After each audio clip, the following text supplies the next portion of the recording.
Joining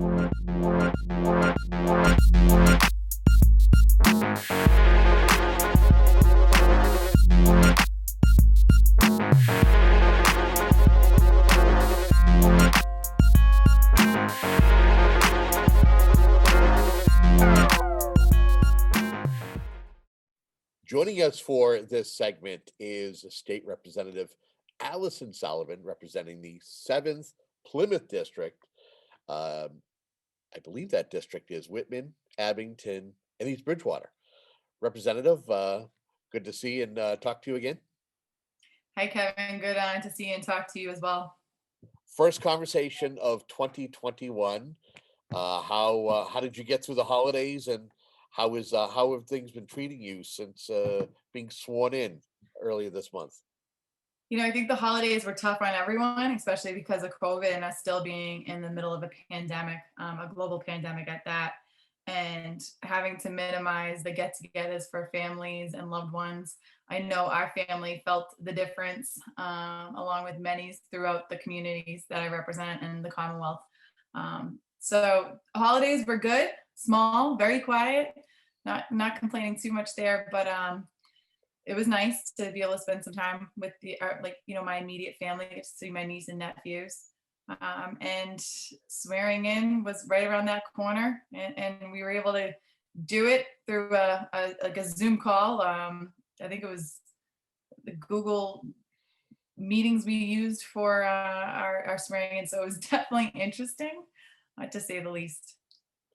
It hasn't escaped me that what's changed this year from your swearing in is you have a new speaker. What's that like now? You've gone from Speaker DeLeo to Speaker Mariano.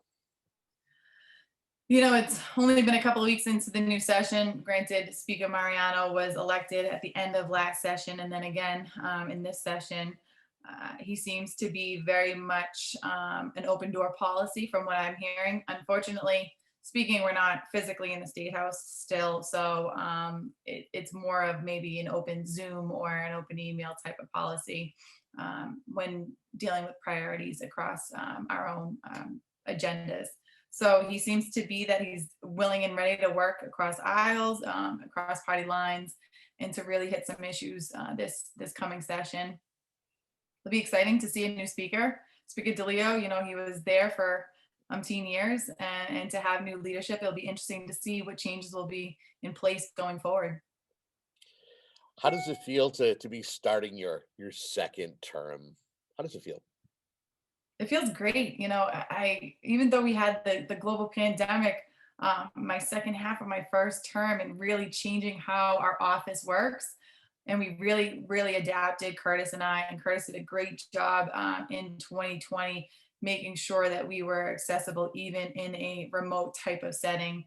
But it's very exciting, being able to be in this position and help people and really make a difference in the communities I represent and across the Commonwealth is something that is very hard to describe emotionally. I think I've asked you this before, and I'll ask you it again. How important is it as an elected official to have somebody who is in charge of what goes on in your office and is kind of a point person like Curtis is? hmm I mean, it's critically important, especially in a remote setting, to have somebody to um, filter calls in the sense of being able to handle some calls that might be more of a standard type of answer and be able to make sure that issues are being addressed and addressed at a very efficient time. I'm very blessed, along with a lot of my colleagues, to have great staffers in our office. And Curtis, of course, is a staffer of one in our office. And he does probably the work of 7 people and does it well and does it without ever complaining. And he enjoys what he does. He enjoys being able to speak with constituents in our district. And even during the pandemic, we saw cases outside of our quote unquote district that we helped individuals obtain unemployment payments and be able to connect them to the right resources. Because at the end of the day, everyone in this Commonwealth is considered one of my constituents. And so we never shut our doors or turned our back to anybody. And I commend Curtis for having that same mindset going through 2020 and the pandemic that we saw.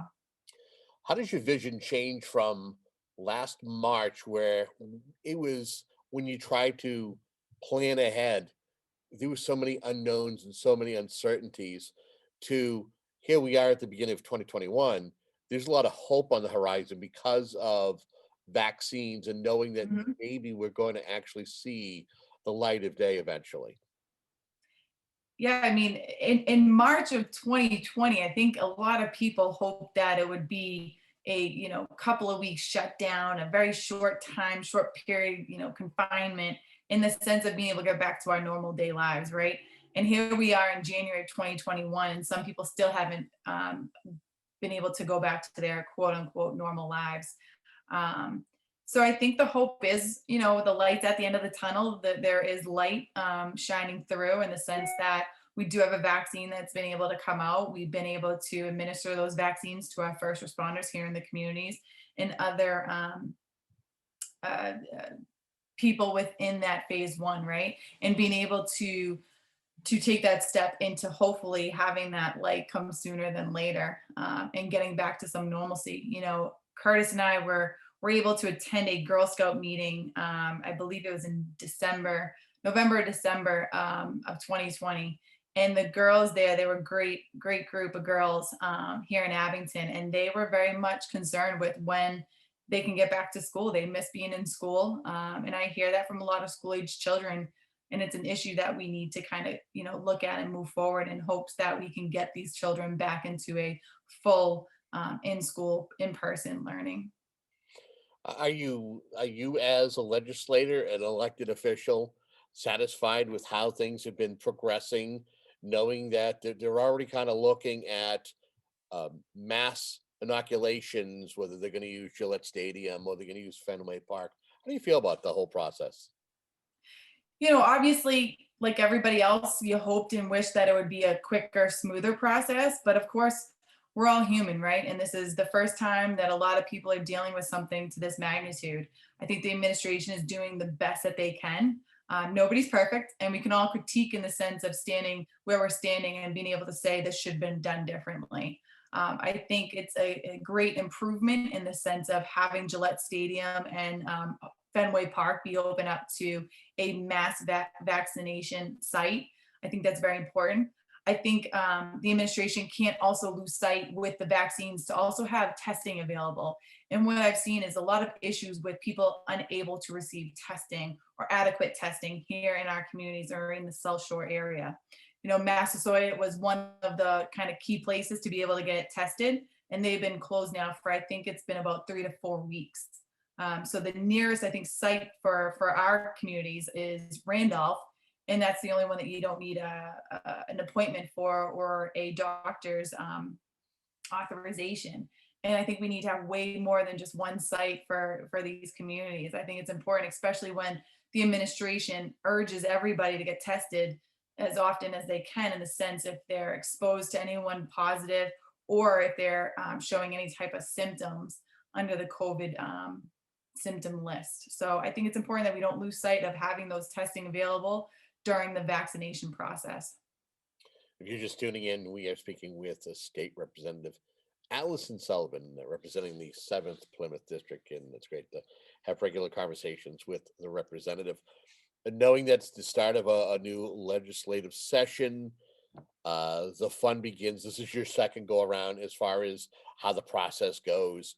Where do you stand as far as whether you're going to be supporting bills, signing on the bills, or crafting your own legislation to gain support and submit? Prior to a pandemic in 2020 and in the bill filing session of 2021, we'd already have bills filed and co-sponsored at this point. However, we've had an extension to be able to get about an extra month to file legislation. So it's been, I think, a slow go for a lot of people in the sense of filing. We've been where it's usually accessible, where you can meet with colleagues or advocacy programs and or House Counsel to be able to draft up legislation. This year, it's a little bit different when they understood the difficulties and the barriers that we would be facing. So they gave us extra time to file and co-sponsor legislation. I intend to refile legislation that I filed 2 years ago. I also intend to file some new legislation as well.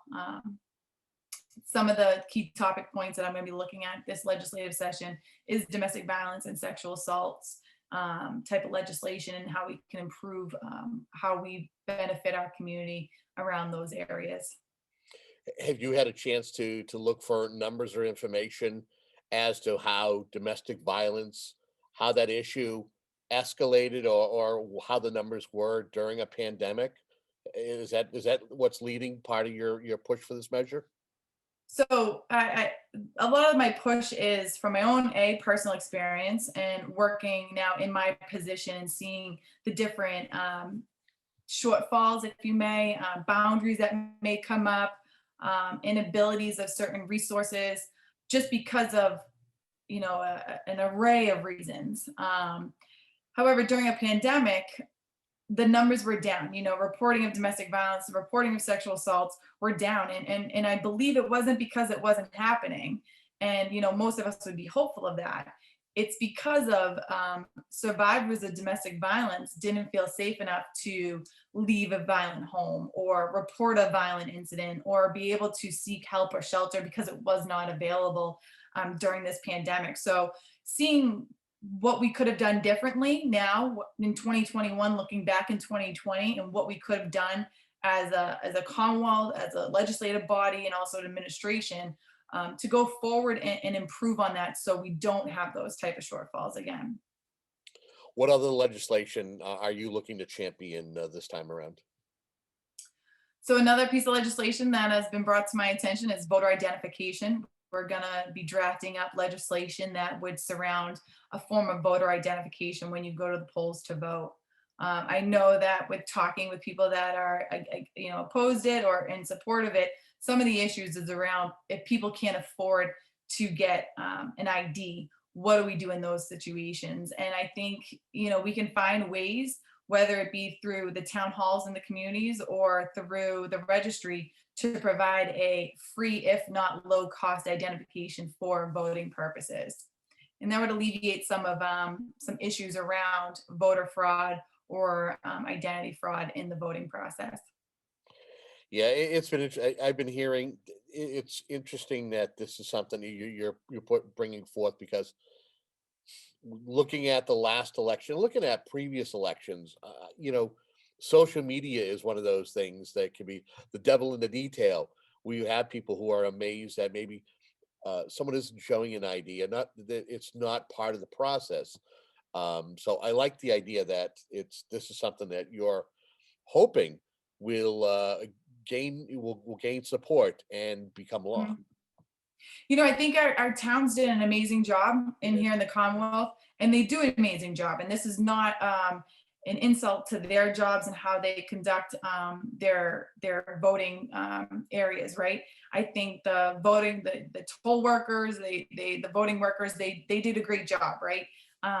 I think it's just to bring a peace of mind to a lot of people. I mean, you need an ID for everything you probably do, in the sense of even going down to see a movie. If you're going to see an R-rated movie, you need to show an ID. Buying cigarettes, buying alcohol, renting a car, renting a hotel room. I mean, all of the things that you need to do in life. I think with voting, we need to also have an identification process.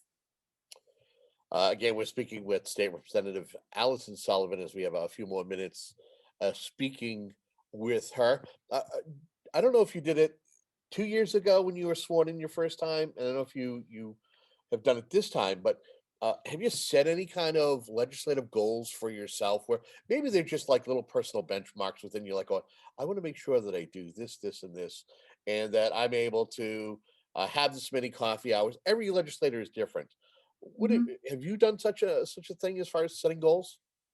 So I know Curtis and I, we've been trying to discuss what it will look like in 2021 if we're still in a sense of social distancing, working from home, what it's going to look like for our office hours. Unfortunately in 2020, not only did a pandemic hit, but I was also involved in a motorcycle crash, and which caused me to have a broken ankle and sitting on the couch for several weeks. So I wasn't able to do the same things that I would normally be able to do in a normal everyday pre-pandemic or anything else.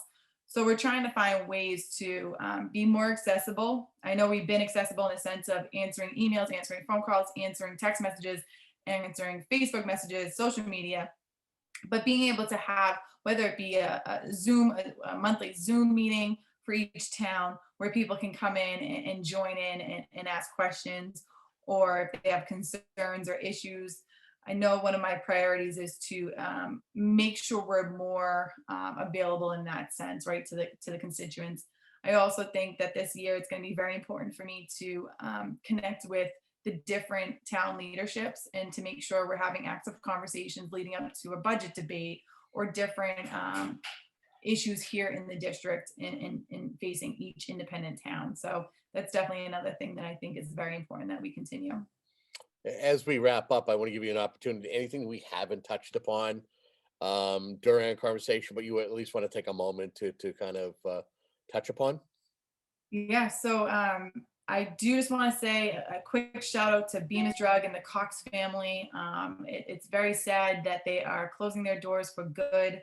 It's my understanding that it's been in the Cox family since I believe 1960s, and prior to that, I believe it was 1901 that it's been a Bemis Drug. So to say Bemis Drug has been a staple in the community of Abington is an understatement, and they will be greatly, greatly missed. I do want to wish, Bill Cox and his family, especially Bill, a happy retirement. It's well deserved. He's done a lot for our community, and I just want to say thank you. I know it's interesting these tough times that we're going through now. Not to say that what Bemis has gone through has anything to do with COVID, but knowing that we've seen a lot of change, a lot of turnover in the past year, Bemis being the Yeah. latest one, and knowing that there are restaurants also that have closed their doors because of the pandemic specifically. It's Oh tough. yeah, it's sad to see some of the restaurants that have been closed for good. It's also been very troubling hearing from restaurant owners and the employees about the frustrating issues going around the pandemic and the shutdowns and how it's affected them. So my heart goes out to all of them, and hopes that that light is so close at the end of the tunnel that we can go back to our old normal and restaurants can go back to full speed and be able to serve the communities that they represent. And if your constituents want to reach out to you, your office, how can they do Yep. that?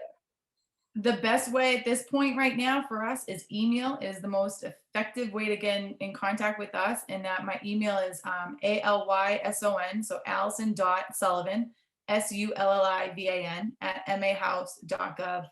I also respond to social media messages as well, if that's another way that people want to get in contact with me. Representative, as always, we thank you for joining us and talking about some of the things that you're working on and your work within your district and up at the State House. Thank you, Kevin.